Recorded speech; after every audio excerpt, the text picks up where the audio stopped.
What's up guys, check out this shoe stretcher. So this is great for widening your shoes if they're too tight on you. Give you a little more breathing room, a little more space. So I have my wedding shoes here. We're gonna go ahead and widen those up. But the way it works is you have this part which goes into the shoe, and then this goes into the heel, and it's adjustable so you could bring it up and down, and then it twists so you could fit it right into your heel to the right size of your shoe.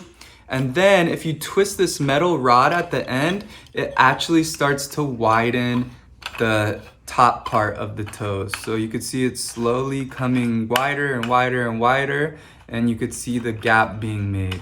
And this is gonna allow you to stretch your shoes out so that you can have more space, especially for shoes that are sometimes too tight, like dress shoes sometimes are. So I have it all set up in this shoe here. All you gotta do is twist it, twist it, twist it, and it's gonna go ahead and widen those shoes. I would leave it sitting in there for a while so that it kind of molds and gets used to that shape. Go. What's up guys, it also comes with a bag, nice bag to carry them in, and instructions on how to use it. So that's always good and handy. But it also comes with these little pieces that you can attach to the shoe widener in case you want to like widen it up or sideways or in the toe area, which is very nice. You could attach them here or at the top. So go ahead, check it out.